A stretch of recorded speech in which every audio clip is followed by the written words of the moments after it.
नमस्कार दोस्तों, स्वागत है आपका हमारे YouTube channel study with Om sir में।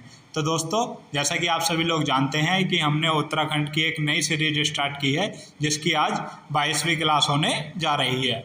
दोस्तों, इस सीरीज में हम उत्तराखंड की परीक्षा वाणी बुक के चैप्टर वाइज समरी का जो है ऑब्जेक्टिव क्वेश्चन के आधार पर हल करने वाले हैं और इस वीडियो में हमारे द्वारा जो क्वेश्चन कराए जाएंगे दोस्तों वह एग्जाम की दृष्टि से बहुत ही महत्वपूर्ण रहने वाले हैं। तो कृपया हमारे साथ अंत तक बने रहें दोस्तों। और जो हमारे साथ जो बच्चे नए जुड़े हैं दोस्तों, जिन्होंने हमारे चैनल पर पहली बार विजिट किया है, वह हमारी उत्तराखंड की सीरीज की पुरानी क्लासेस जरूर दे सकते हैं। वह भी एग्जाम की दृष्टि से बहुत ही महत्वपूर्ण है। तो अब बिना देरी के शुरू करते हैं आज के हमारे पहले क्वेश्चन से। आज की क्लास का हमारा पहला क्वेश्चन है दोस्तों, राज्य गठन के समय गठित अंतरिम सरकार ने किस वर्ष पर्यटन नीति की घोषणा की? तो दोस्तों, इस क्वेश्चन का सही आंसर है ऑप्शन नंबर डी, 26 अप्रैल 2001 को। 26 अप्रैल 2001 को जो है दोस्तों, राज्य गठन के समय जो गठित अंतिम सरकार है उसने पर्यटन नीति की घोषणा की। इस पर्यटन नीति का उद्देश्य था दोस्तों उत्तराखंड को पर्यटन प्रदेश के रूप में विकसित करना तथा यहाँ की प्राकृतिक सांस्कृतिक विविधताओं एवं संभावनाओं को उजागर करना। पर्यटन को पर्यावरण के अनुकूल तथा प्राकृतिक संसाधनों के संरक्षण के अनुकूल बनाने के लिए इको टूरिज्म को भी प्रोत्साहित किया गया। इस नीति के तहत पर्यटन स्थलों का जो है राष्ट्रीय एवं अंतर्राष्ट्रीय स्तर तक प्रचार करने के लिए जो है सूचना प्रौद्योगिकी का भी सहारा लिया गया दोस्तों। पर्यटन हेतु विभिन्न स्रोतों से पूंजी निवेश में वृद्धि का प्रयास किया गया इस नीति के तहत। और मनोरंजन पर्यटन के साथ साथ संस्थागत एवं साहसिक पर्यटन का विकास करना भी इस नीति के अंतर्गत शामिल था दोस्तों। तो दोस्तों, अब बिना देरी के बढ़ते हैं हम अपने अगले क्वेश्चन की तरफ। हमारा अगला क्वेश्चन है दोस्तों, उत्तराखंड पर्यटन विकास बोर्ड का अध्यक्ष होता है। तो दोस्तों, उत्तराखंड पर्यटन विकास बोर्ड का अध्यक्ष कौन होता है? तो इस क्वेश्चन का सही आंसर है दोस्तों ऑप्शन नंबर सी, पर्यटन मंत्री। पर्यटन मंत्री जो होता है दोस्तों वह उत्तराखंड पर्यटन विकास बोर्ड का अध्यक्ष होता है। और दोस्तों, कमेंट बॉक्स के माध्यम से आप हमें कमेंट में बताएंगे कि वर्तमान में उत्तराखंड के पर्यटन मंत्री कौन है। अब बिना देरी के इसके बारे में कुछ अन्य महत्वपूर्ण जानकारी भी देख लेते हैं। जैसा कि दोस्तों, इस बोर्ड में पर्यटन क्षेत्र के 5 विशेषज्ञ होंगे जो सरकार को पर्यटन संबंधी मामलों में सलाह एवं मार्गदर्शन देंगे दोस्तों। बोर्ड में 3 निदेशक होंगे जो परियोजना प्रतिपादन, वित्त एवं निवेश या प्रचार एवं विपणन का कार्यभार संभालेंगे। इसका जो अध्यक्ष होता है वह पर्यटन मंत्री होता है दोस्तों। उपाध्यक्ष पर्यटन विकास आयुक्त होता है एवं सचिव मुख्य कार्यकारी अधिकारी होता है दोस्तों। अब बिना देरी के बढ़ते हैं हम अपने अगले क्वेश्चन की तरफ। हमारा अगला क्वेश्चन है दोस्तों, राज्य सरकार द्वारा किस वर्ष पर्यटन को उद्योग का दर्जा दिया गया? तो दोस्तों, राज्य सरकार द्वारा पर्यटन को किस वर्ष उद्योग का दर्जा दिया गया? तो इस क्वेश्चन का सही आंसर है ऑप्शन नंबर डी, 2018। उत्तराखंड की राज्य सरकार द्वारा दोस्तों सितंबर 2018 में जो है दोस्तों राज्य की नई औद्योगिक नीति की घोषणा की गई दोस्तों। सितंबर 2018 में उत्तराखंड सरकार द्वारा राज्य की नई औद्योगिक नीति की घोषणा की गई और इसी नीति के अंतर्गत जो है दोस्तों उत्तराखंड राज्य सरकार द्वारा वर्ष 2018 को जो है उद्योग का दर्जा दिया गया। यानी कि जो वर्ष 2018 है उसे इस वर्ष को पर्यटन को उद्योग का दर्जा दिया गया दोस्तों।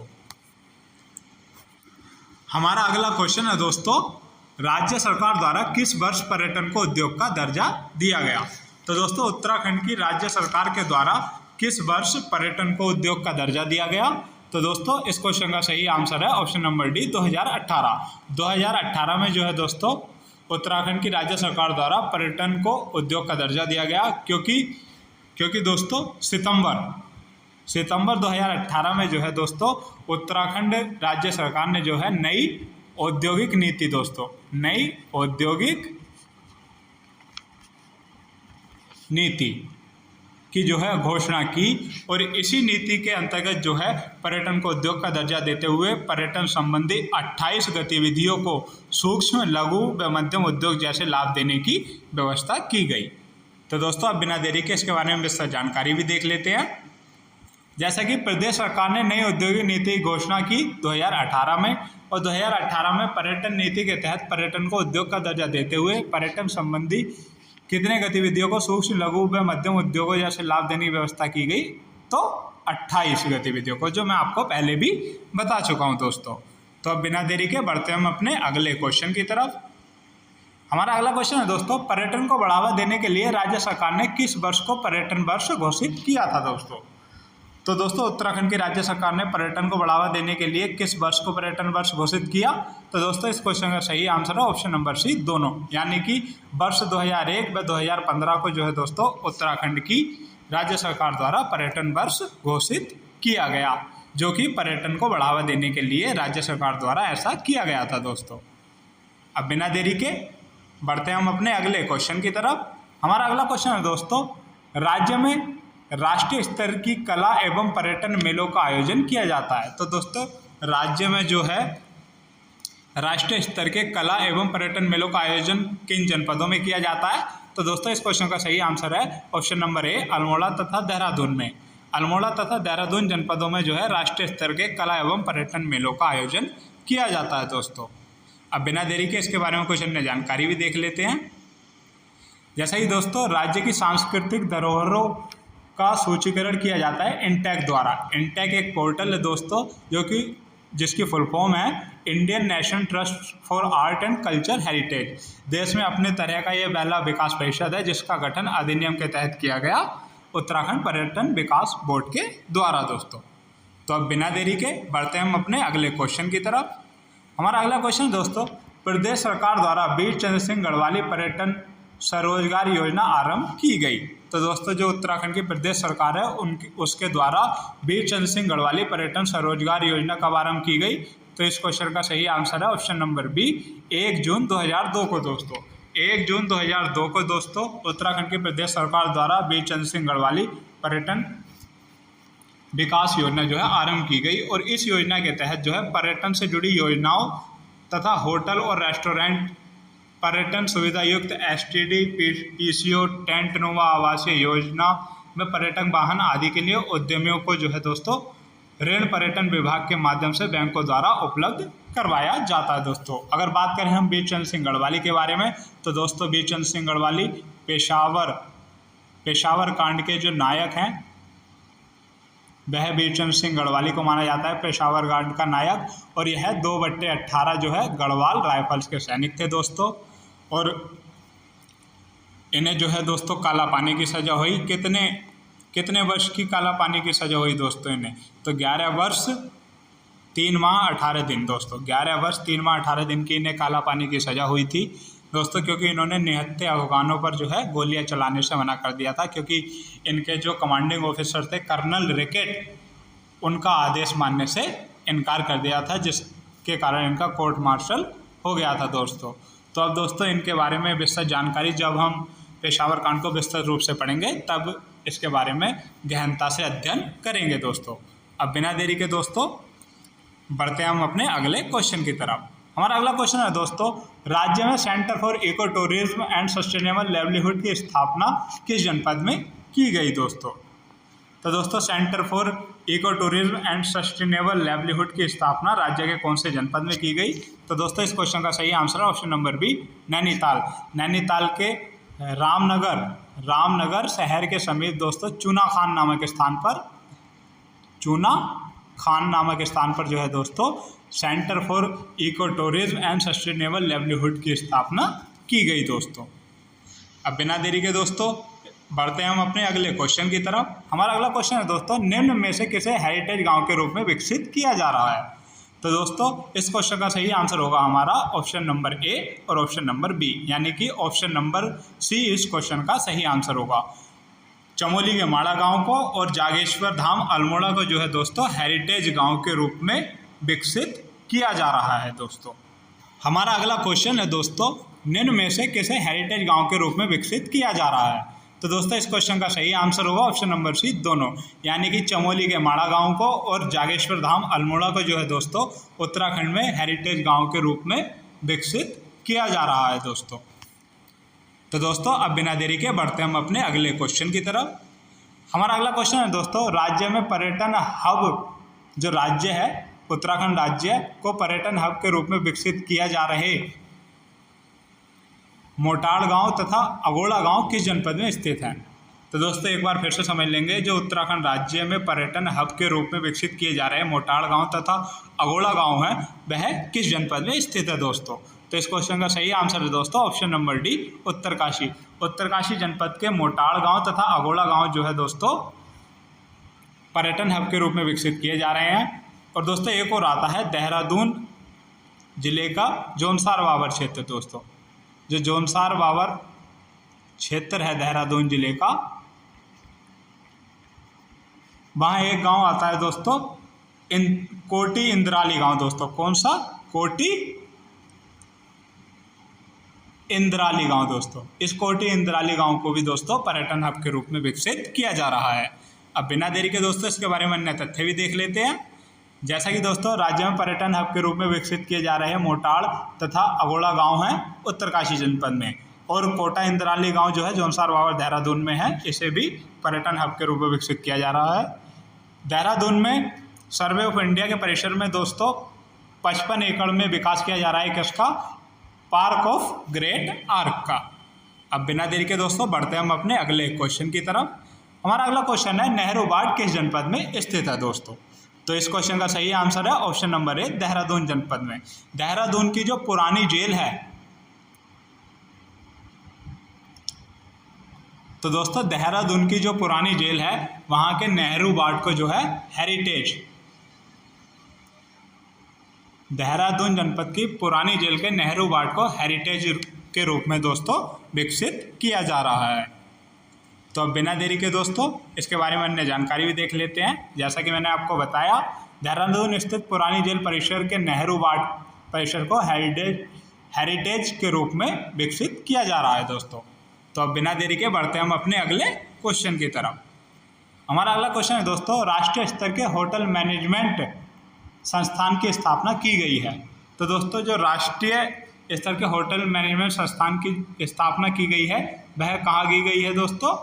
तो इस क्वेश्चन का सही आंसर है ऑप्शन नंबर सी, दोनों में, यानी कि अल्मोड़ा व देहरादून में दोस्तों राष्ट्रीय स्तर के होटल मैनेजमेंट संस्थान की स्थापना की गई है तथा राज्य स्तरीय होटल मैनेजमेंट संस्थानों का शुद्धिकरण व उच्चीकरण भी किया जा रहा है दोस्तों। अब बिना देरी के इसके बारे में अन्य जानकारी भी देख लेते हैं दोस्तों। जैसा कि राष्ट्रीय स्तर के होटल मैनेजमेंट संस्थान की स्थापना देहरादून और अल्मोड़ा में की गई है दोस्तों, और राज्य स्तरीय होटल मैनेजमेंट संस्थान की स्थापना कहाँ की गई है?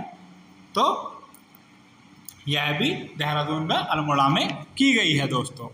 तो अब बिना देरी के दोस्तों बढ़ते हैं हम अपने अगले क्वेश्चन की तरफ। हमारा अगला क्वेश्चन है दोस्तों हरिद्वार स्थित है। तो दोस्तों हरिद्वार जनपद जो है किस श्रेणी में स्थित है दोस्तों? तो इस क्वेश्चन का सही आंसर है दोस्तों ऑप्शन नंबर ए, शिवालिक श्रेणी में। हरिद्वार जनपद जो है दोस्तों शिवालिक श्रेणी में जो है नील एवं बिल्व पर्वतों के मध्य स्थित है और गंगा के दाहिने तट पर यह नगर बसा हुआ है दोस्तों, और जो गढ़वाल मंडल है उसका एक विशिष्ट नगर भी है दोस्तों। अब बिना देरी के इसके बारे में विस्तृत जानकारी भी देख लेते हैं दोस्तों। हरिद्वार जनपद जो स्थित है वह शिवालिक श्रेणी के बिल्व एवं नील पर्वतों के मध्य गंगा के दाहिने तट पर दोस्तों, गंगा नदी के दाहिने तट पर स्थित है। जिले के रूप में जो हरिद्वार का गठन किया गया वह 28 दिसंबर 1988 को किया गया दोस्तों, और हरिद्वार जिले के गठन के समय जो है उत्तर प्रदेश के मुख्यमंत्री नारायण दत्त तिवारी थे दोस्तों। हरिद्वार जिले को जो है दोस्तों 1997 में मेरठ मंडल से हटाकर जो है सहारनपुर मंडल में शामिल किया गया, और राज्य गठन के बाद जो है हरिद्वार को गढ़वाल मंडल में शामिल किया गया। कब? राज्य गठन के बाद इसे गढ़वाल मंडल में शामिल कब किया गया दोस्तों? तो 2003 में जो है गढ़वाल मंडल में शामिल किया गया, और हरिद्वार को उत्तर भारत का क्या कहा जाता है? तो केरल कहा जाता है दोस्तों। तो अब बिना देरी के बढ़ते हैं हम अपने अगले क्वेश्चन की तरफ। हमारा अगला क्वेश्चन है दोस्तों निम्न में से हरिद्वार को नहीं कहा जाता है। तो हम ऑप्शन के आधार पर देखेंगे कि हरिद्वार को इनमें से किस नाम से नहीं पुकारा जाता है दोस्तों। तो ऑप्शन नंबर ए हमारा चारों धामों का प्रवेश द्वार, बिल्कुल सही है दोस्तों। हरिद्वार को चारों धामों का प्रवेश द्वार कहा जाता है। ऑप्शन नंबर बी है तीर्थ स्थलों का प्रवेश द्वार, तो हरिद्वार को तीर्थ स्थलों का प्रवेश द्वार के नाम से भी जाना जाता है। ऑप्शन नंबर सी है दोस्तों देवताओं का द्वार, तो यह भी बिल्कुल सही है। हरिद्वार को पुराणों तथा संस्कृत साहित्यों में देवताओं का द्वार कहा जाता है। ऑप्शन नंबर डी हमारा गलत होगा दोस्तों, कि शिव भूमि, तो दोस्तों हरिद्वार को शिव भूमि नहीं कहा जाता है दोस्तों। अगर अन्य नामों की बात करें तो गंगा द्वार, स्वर्ग द्वार, मायापुरी, माया क्षेत्र आदि नाम से इसे जाना जाता है दोस्तों। अब बिना देरी के दोस्तों इसके बारे में अन्य तथ्य भी देख लेते हैं। हरिद्वार के उपनाम तथा प्राचीन नाम तो माया क्षेत्र, मायापुर, मयूरपुर, कपिलाश्रम, देवद्वार, शिव की राजधानी के रूप में भी इसे ही जाना जाता है, क्योंकि जो केदारनाथ जाने वाले यात्री हैं वह भगवान शिव से जोड़कर इसे क्या पुकारते हैं दोस्तों, तो हर द्वार पुकारते हैं। कुंभ नगरी, सेतु नगर, उत्तर भारत का केरल भी इसे पुकारा जाता है, पूर्व का वेनिस, और शिव भूमि देहरादून का प्राचीन नाम था। तो दोस्तों एक कंपैरिजन यह भी है कि शिव की राजधानी हरिद्वार है और शिव की भूमि देहरादून है दोस्तों। तो अब बिना देरी के बढ़ते हैं हम अपने अगले क्वेश्चन की तरफ। हमारा अगला क्वेश्चन है दोस्तों, देहरादून नगर निगम का गठन किस वर्ष किया गया। तो दोस्तों देहरादून नगर निगम का गठन किस वर्ष किया गया, तो इस क्वेश्चन का सही आंसर है दोस्तों 9 दिसंबर 1998। 9 दिसंबर 1998 को जो है दोस्तों देहरादून नगर निगम का गठन किया गया था दोस्तों। अगर बात करें देहरादून नगर निगम के बारे में दोस्तों, तो 9 दिसंबर 1998 को इसका जो है गठन किया गया, यानी कि देहरादून नगर को नगर निगम जो है 2 दिसंबर 1998 में बनाया गया। अब बिना देरी के दोस्तों बढ़ते हैं हम अपने अगले क्वेश्चन की तरफ। हमारा अगला क्वेश्चन है दोस्तों, इतिहासकारों ने हरिद्वार को गेरुए मृदुभांड वाला नगर माना है जिसका काल ठहरता है। तो दोस्तों कुछ इतिहासकार हुए हैं जिन्होंने हरिद्वार को गेरुए मृदुभांड संस्कृति वाला नगर माना है जिसका काल ठहरता है, यानी कि जिसका काल कितनी ईसा पूर्व का ठहरता है। तो दोस्तों इस क्वेश्चन का सही आंसर है ऑप्शन नंबर बी, ईसा पूर्व 1200 से 1700 वर्ष के मध्य, यानी कि जो ईसा पूर्व 1200 है उससे 1700 वर्ष के मध्य जो है इसका काल ठहरता है, कि इतिहासकारों ने हरिद्वार को गेरुए मृदुभांड वाला नगर माना है इस काल के मध्य में दोस्तों। अब बिना देरी के दोस्तों इसके बारे में कुछ अन्य तथ्य भी देख लेते हैं। प्राचीन इतिहासकारों के अनुसार हरिद्वार क्षेत्र का वन प्रसिद्ध था खांडव वन के नाम से, और इतिहासकारों ने किसे गेरुए मृदुभांड वाला नगर माना है, तो हरिद्वार को, क्योंकि प्राचीन इतिहासकारों के अनुसार इस क्षेत्र का वन जो खांडव वन के नाम से प्रसिद्ध था, जिसमें पांडव अपने अज्ञातवास के दौरान छिपकर रहे थे। और दोस्तों मैत्रेय ऋषि को महाभारत की कथा भी यहीं सुनाई गई थी दोस्तों। तो अब बिना देरी के दोस्तों बढ़ते हैं हम अपने अगले क्वेश्चन की तरफ। हमारा अगला क्वेश्चन है दोस्तों, नीति शतक व वैराग्य शतक नामक 2 महान ग्रंथों की रचना किसके द्वारा की गई। जो नीति शतक है वह वैराग्य शतक है दोस्तों, इन 2 महान ग्रंथों की रचना जो है दोस्तों किसके द्वारा की गई। तो इस क्वेश्चन का सही आंसर है दोस्तों ऑप्शन नंबर डी, भर्तृहरि। राजा भर्तृहरि के द्वारा दोस्तों, राजा भर्तृहरि के द्वारा हरिद्वार के शिवालिक श्रेणी पर तपस्या की गई और 2 महान ग्रंथ नीति शतक व वैराग्य शतक की रचना की गई दोस्तों। अब बिना देरी के दोस्तों इसके बारे में अन्य जानकारी भी देख लेते हैं। जैन ग्रंथों के अनुसार 1000 वर्ष पूर्व किस जैन तीर्थंकर ने मायापुरी क्षेत्र में रहकर तपस्या की थी, तो भगवान आदिनाथ ने। हरिद्वार के निकट हर की पैड़ी का निर्माण कराया था राजा विक्रमादित्य ने, क्योंकि राजा विक्रमादित्य ने अपने भाई की याद में यहाँ गंगा की पैड़ी यानी कि सीढ़ियों का निर्माण करवाया, जिसे भर्तृहरि की पैड़ी के नाम से भी जाना जाता है, और कालांतर में यह हर की पौड़ी हो गया है। और विक्रमादित्य ने यहाँ एक भवन भी बनवाया जो भग्नावशेषों के रूप में डाट वाली हवेली के नाम से आज भी हर की पैड़ी के पास दोस्तों स्थित है दोस्तों।